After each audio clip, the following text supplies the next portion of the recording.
Welcome to the second episode of this season's Taste Media Group Intelligence Series. Today, we're taking the show on the road, right down the block from our offices in Chicago to Mazi Dance Fitness. I'm joined by the founders and owners, Marisol Zarabia and Ziba Lennox. Ziba, Marisol, thanks for your time this morning. Thanks so much for having us. Awesome. So if anyone's ever been at the iconic Six Corners in the Bucktown, Wicker Park area at North Avenue in Milwaukee, this in Damon, this is where their studio is at. It's a beautiful facility here, beautiful light coming through, and just kind of getting into it. Ziba, why don't you start off and just kind of tell us what is Mazi Dance Fitness? So Mazi Dance Fitness was founded because her and I used to be dancers, ballerinas, and we just really missed dancing and we wanted to do it kind of on our terms, and so we developed this concept of dance fitness, and so now it's just an amazing community. We've been here for 10 years and we just have seen so many people come through from all walks of life, so it's very exciting. That's awesome, and as you mentioned, it is your 10th anniversary this week, so very exciting stuff going on. Marisol, kind of tell us, expound upon what Ziba was talking about, just growing up in dance and your guys' history in ballet and where all this knowledge really comes from. Well, Ziba started dancing when she was probably 1. And she wouldn't play Barbies with me. She would just make me dance with her. And then finally, when I was 9, I discovered that I had been wasting time and that ballet is actually very hard. There's a lot of technique involved with it. And so we both ended up really diving in and learning the technique and just becoming professional dancers. So like Ziba said, we were looking for something to fulfill that technique that we were missing and to give us a whole body workout that ballet does. So we came up with our own. We engineered our own moves so that you can do them if you take time off of ballet, or maybe you've never done ballet. Like you've taken some classes. I have. It's intense. It is very intense. But talking about ballet, don't sell yourself short here. You guys were at a very young age, basically professional ballet dancers, correct? Ziba, if you want to tell us that background. Yeah, for sure. My husband jokes that like I didn't have a childhood and neither did she. Like we didn't do like the homecoming, the proms, that kind of stuff, like cheerleading, Girl Scouts. We were in the studio and he's like, it feels like, do you feel cheated? And I feel like we didn't, but it was complete focus. But we got to grow up in such a rich way, like so much like cultural richness, like just to have that work ethic at such a young age. I was 12 when I first got like paid to dance, and it was very life-changing, and just it was never a question for me. Like I always knew that I wanted to dance, and I think she did too once it clicked. But the commitment is absolute. Like you have to have so much focus. It's a 6 days a week kind of thing, and I feel like that's kind of our secret to the success now, is that we have that work ethic. And kind of take us to your progression then. At a young age, you mentioned you were dancing professionally. You're from originally El Paso, Texas. How did your career path kind of go then from there? Mine was a little bit different. I started getting paid when I was dancing for the San Francisco Ballet. I was 16, and you had to get special permission from the city pretty much, to get paid at such a young age. So 16, you're living in San Francisco by yourself? Just dancing, yeah. Really? Wow. And I think it was just a matter of our mom really letting us know that we could do everything we wanted to and not to set any sort of limits. And so we both decided to continue dancing and also pursue a career I got a BS and you got, what did you get? What did you get? An MBA. She got an MBA and I got my BS. That's awesome. So you're dancing professionally in a ballet at a young age. People talk about, ice skating, Olympic type sports. I mean, what's the lifespan and career of somebody who's doing that at such a young age? Because I have to assume it takes a toll on your body, and if you're not able to perform, they might not want you anymore. Yeah, I think everybody's experience is different.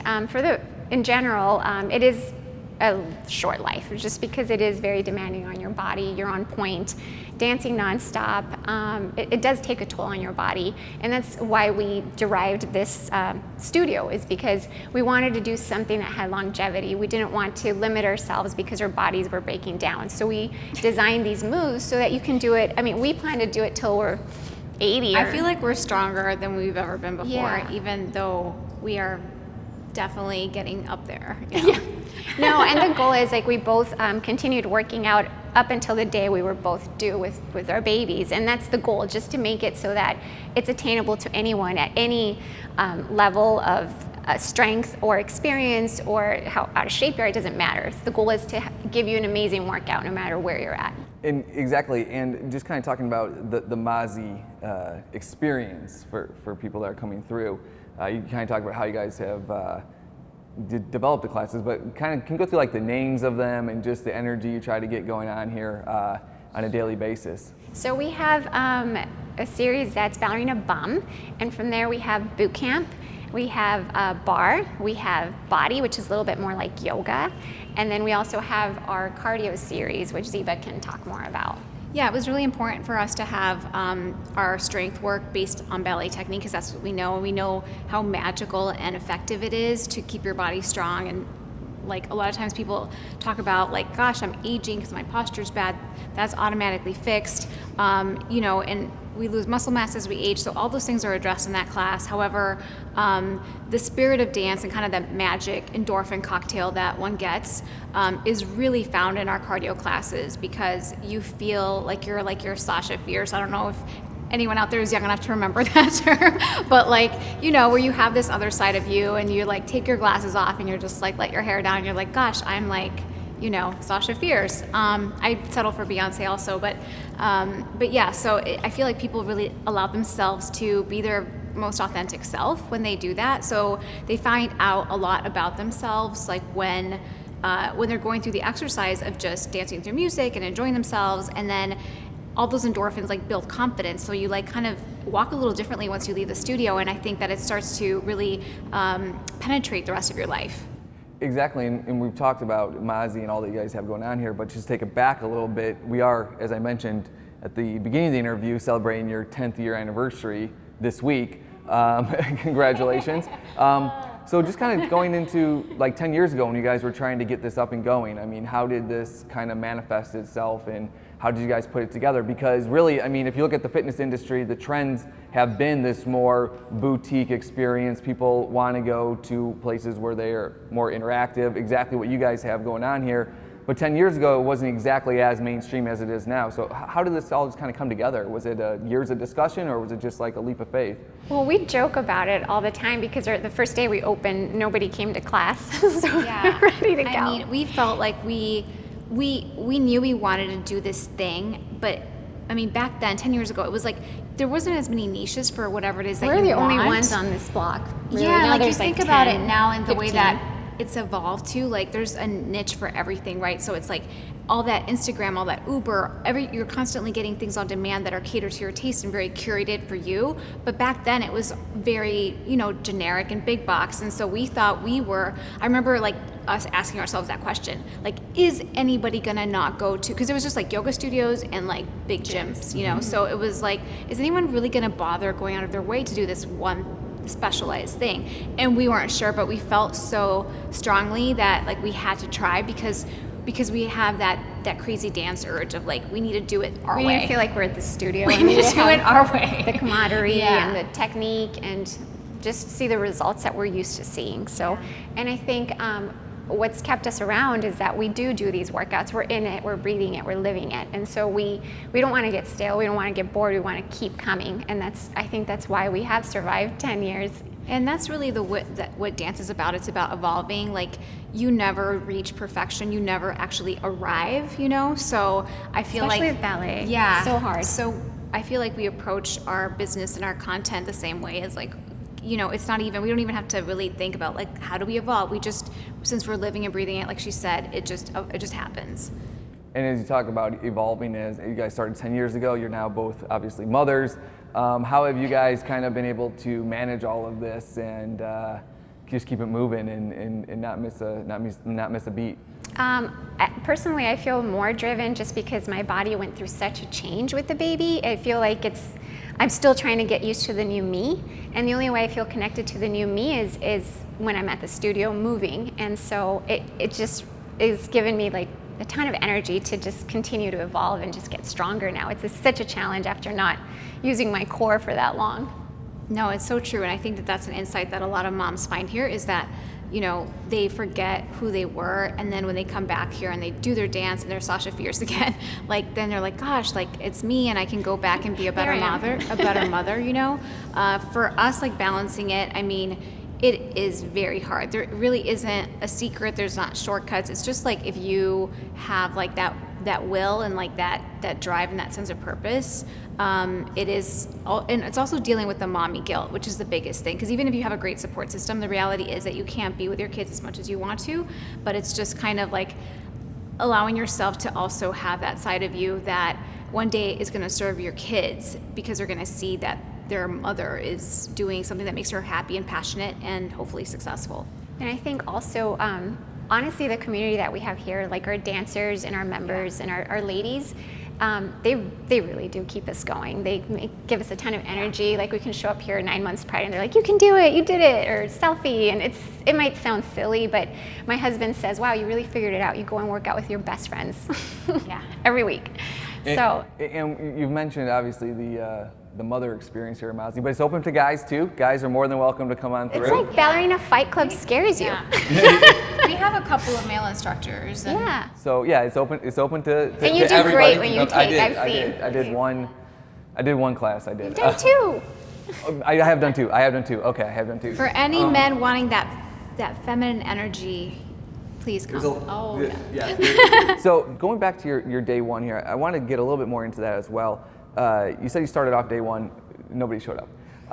What were some of the ways you guys use and tactics you used to grow that customer base? We're talking 10 years ago, so you know, social media wasn't what it was today. Internet wasn't what it was today. Just what were some of those tactics? I think for the most part, it was just if someone walked in the door, we really related to them. I think it's because we're sisters, we work so well together, and they felt that. We just realized people would come in and they would stick with us and keep talking to us after class, and then before we knew it, they were back the next day, and it was just, we were just building friendships and getting great workouts, so it was like a win-win for them and for us. I think for me, like coming from a dance studio background, like even though it's very competitive, you have to kind of stick together and you become like kind of a tribe, because you're all in this very, it's like a team, right? Very like difficult, stressful situation where you have to really perform at your best. You know, it's athletic, it's everything. And I feel like that community, that sense of community was always there for us, so we understood it and could live it. But what we wanted to do was to extract kind of like that competition piece of it and have it be very just to embrace you.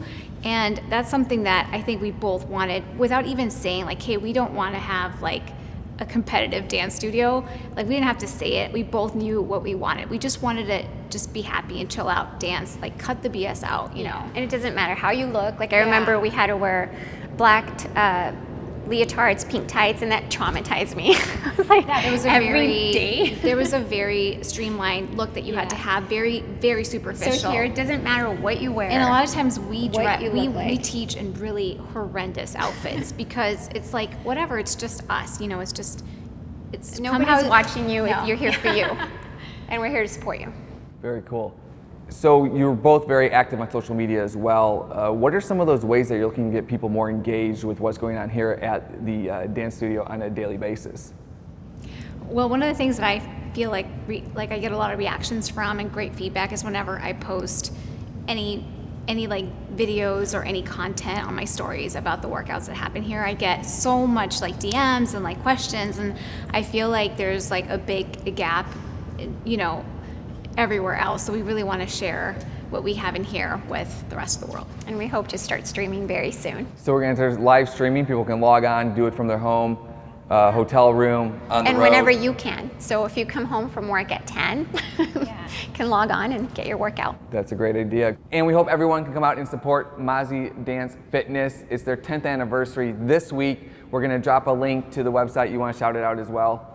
Yes, it's MaziDanceFitness.com. Mazi Dance Fitness, there's locations here in Bucktown, Wicker Park area, and also the South Loop in Chicago. You can also follow them, both very active social media members. We'll drop that link as well. But we thank everybody for tuning in for the second episode of this year's Taste Media Group Intelligence Series. Thanks a lot, everyone.